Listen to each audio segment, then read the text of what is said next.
When we speak of the mind, it is made up of characteristics which are contradictory. Mind is made up of couplets of characteristics. For example, one couplet is Vikshepa and Prasada. It comes in the first chapter. Vikshepa is turbulence, Prasada means tranquility. Both are the characteristics of the mind. It comes in couplets. Another couplet is Sarvarthata and Ekarthata. It is mentioned in the third chapter. Sarvarthata means you cognize everything at once. Ekarthata means you cognize one thing at once. There was an incident in the US where a man had a problem with epilepsy attacks. He could not contain it using medicines. And eventually they found that extreme working of the neurons, that high voltage is being created in the juncture between his right brain and left brain. So there is a fiber, there is a connectivity, like your internet connectivity. There is a big connectivity between left lobe and the right lobe. So they saw that the root cause is there, and then they thought, we will disconnect it. That may help him overcome the epilepsy. So they did perform the surgery. His left brain and right were disconnected. He survived. And after that his epilepsy went away. Now I am not saying that all who have epilepsy have to do that. It was an extreme case. It is not done. It's a very rare case, and he could have even died because of that. But anyway, he survived. But after that operation, something peculiar happened. Now it is almost as if he has two brains. The left and the right doesn't have connection. They are working independently. And then they saw, which they knew theoretically. Theoretically, everyone knows that the working of the right brain and the left brain are different. Their characteristics are different. As you know, the connection of the brain is opposite. It is cross connection. So whatever is there on the right side of the body is connected to the left. Whatever is there on the left side of the body is connected to the right brain. So what happened is, if you show him face in that experiment, what they did was they showed him the painting of a face, and the face was made up of vegetables. In the nose is cucumber, eyes are tomato, whatever. The face made up of vegetables. When they show that picture to his right eye, it is going to his left brain. That visual is going to his left brain. And when they ask him, what do you see? He says, I see vegetables. The same picture they will show to his left eye, they will close his right eye and show to the left eye. If the signal now goes to the right brain, they ask him, what do you see? He says, I see a face. Currently, both these lobes are working together in us, therefore we don't differentiate these two. But actually, both are working, both these characteristics of the mind are simultaneously functional. When you look at somebody's face, you do both actually. You cognize the whole face at once and also certain specific characteristics of the face. So ekarthata means looking at one thing at a time, sarvarthata means looking at the whole picture at once. So these two are also characteristics of the mind. So if your right brain stops working, in case, because there are some diseases where that happens, if your right brain stops working for some reason, you will not be able to identify anybody who comes in front of you, because you look at their nose, you won't know who they are. You look at their eyes, you won't know who they are.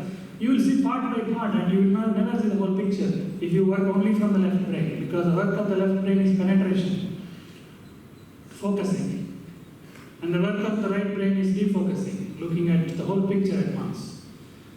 So sarvarthata, ekarthata, these are another couplet, contradicting characteristics of the mind. But more than these two, the first one that I mentioned was vikshepa and prasada, tranquility and turbulence. Next one I mentioned was ekarthata and sarvarthata, focusing and defocusing. There is a third characteristic which is couplet, which is more fundamental. It is the most fundamental. that is exhibitive and inhibitive. In yoga, there are no other directions apart from outward and inward. This couplet is the most fundamental characteristic of the mind. Mind can look outward, it can cognize things which are supposed to be in the outside world. At the same time, it can turn inward and you can see yourself. You can see yourself, meaning not as some picture. You will see truly what you are. That is what this verse is indicating. There is a verse in the Gita which comes few verses before that. It's not so popular. It says, Yatra uparamate chittam niruddham yoga sevaya. Niruddham yoga sevaya, because of inhibitive nature. Here by inhibitive I don't mean obstructive. Inhibitive used as the opposite of exhibitive. Exhibitive means outward bound, inhibitive means inward bound. So this is mentioned in Yoga Sutras as Vyutthana and Niruddha. Vyutthana means mind which is outward bound, Niruddha means mind which is inward bound. Yatro paramate chittam niruddham yoga sevaya. Because of practice of yoga, when your mind becomes inward bound, then yatra chaivatman atmanam pashyan atmani tushyati. You will be blissful looking at your own self. When whatever you call as my mind, it is a miraculous entity and there is no explanation for that. Forget about Atma and self and Paramatma. There is no explanation for the mind itself.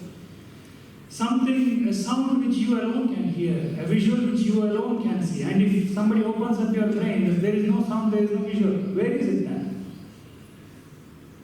But you are able to experience it every day. You listen to it every day, you use it every day. So many cognitions happen, so many emotions take place within it. If you get curiosity about it, you don't have to sit and torture yourself in the name of meditation. It will automatically make you contemplative. What is this mind? Mind itself will become the object of your meditation. You don't have to take an object and then do dharana. That itself will make you meditative. Mind will arrest itself. It will start moving inward. It will stop its outward movement. The outward expression, it will start moving inward. And if it starts moving inward, the results will be self-evident. You will start becoming more and more independent. You will become independent for your joy. You will no more be dependent on your cell phone or Wi-Fi or laptop or your gang. You will not be dependent on anything.